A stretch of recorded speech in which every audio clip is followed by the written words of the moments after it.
Monopoly City, how to play. The object of the game is to be the richest player at the end. Lay out the board and shuffle the chance deck and place it face down on the table. Place the rent dodge card next to free parking. Give each player a reminder card. Each player picks a token and places it on go.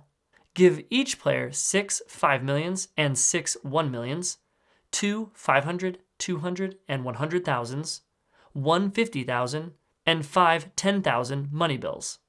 Decide how long you will play, either until a certain number of players go bankrupt or for a certain length of time, like 1 or 2 hours. Turn on the trading unit. Roll dice, and the player with the highest roll goes first, then play proceeds clockwise.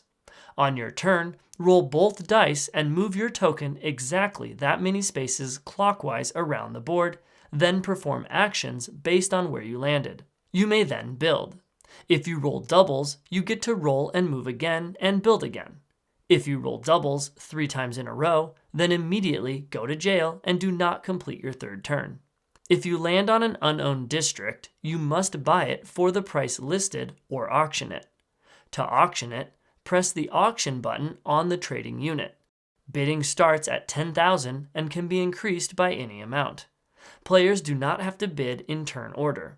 When the time runs out, the auction ends and the player with the highest bid pays the bank the bid price.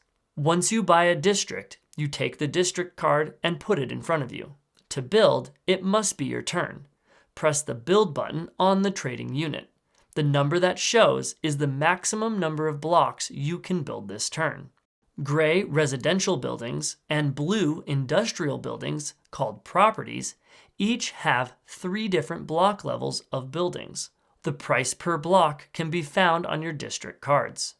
You may build on any district you own in a single turn. Buildings are placed inside the colored district area on the board. You may not have more than 8 blocks in any district.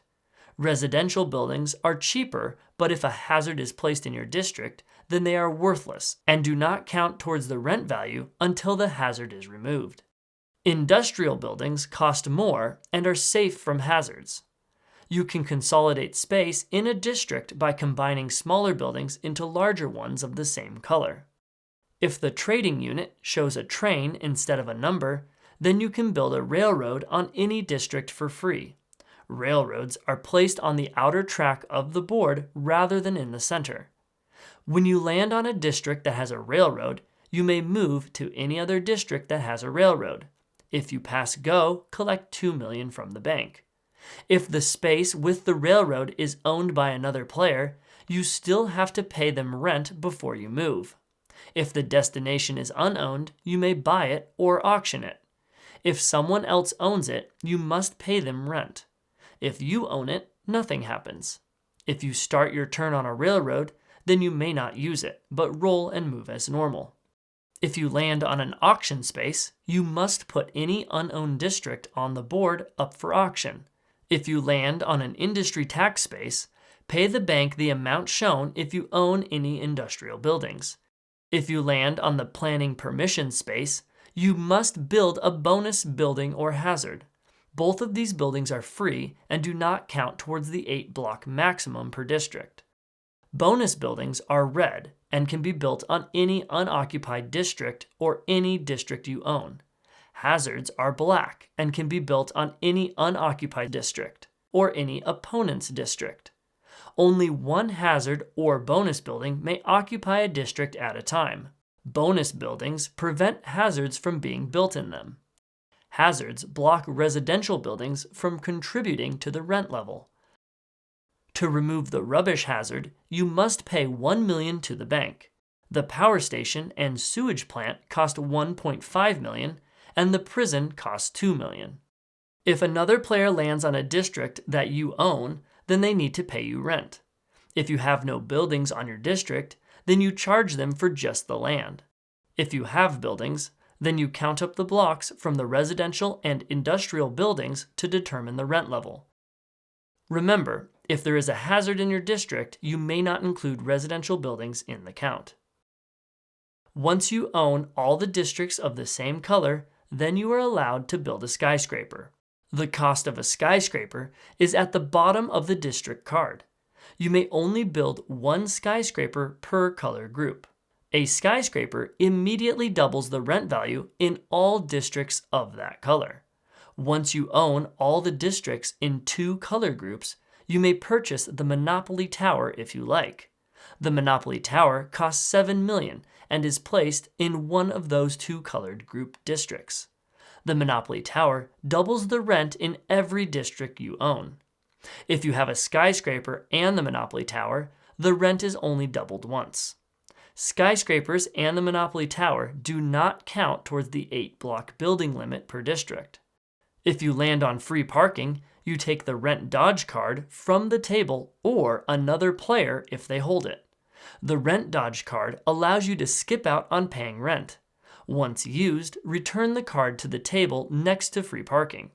If you land on a chance space, then draw the top card of the chance deck and do what it says, then put the card on the bottom of the deck. If you land on or pass go, collect 2 million from the bank. Once you own at least 2 districts in the same color, on your turn, you can build a stadium for 2 million and place it in one of them. For each stadium you own, collect an extra 1 million each time you pass go. There are only 2 stadiums in the game, and you can only build 1 stadium in each color group. Stadiums do not count towards the 8-block build limit per district, nor do they increase the rent level. If you land on go to jail, then you go to jail immediately and you do not pass go. While in jail, you can still collect rent and build buildings on districts. To get out of jail, you can either pay the bank $500,000, then continue like normal on your next turn, use a get out of jail free card, or roll doubles. If you haven't rolled doubles by your 3rd turn in jail, then you must pay the bank the $500,000 and then move according to what you did roll. You can buy, sell, or trade districts with other players. To trade, press the auction button on the trading unit. You must come to an agreement before the timer runs out, or you cannot make that trade this turn. If you make the deal, the players swap district cards and/or money, and whatever buildings are on those districts stay there. If you don't have enough money to pay something, you can mortgage districts you own until you can pay. To mortgage, collect the current rent level from the bank and flip the district card face down. All buildings remain on the district. While a property is mortgaged, you may not collect rent from other players and you may not build buildings on it. To unmortgage a property, turn the district card face up and pay the current rent level price to the bank. You can then immediately start charging rent and building buildings on it again. If you owe money and are unable to raise the funds in order to pay, then you are bankrupt and out of the game. If you owe the bank, all your districts will be auctioned off immediately. If you owe another player, they get everything you have. If you've been playing for an hour, the trading unit will begin beeping. To continue playing, turn the unit off, then on again. When the game ends, each player receives a rent payment from the bank for each district they own. Then, the player with the most cash wins.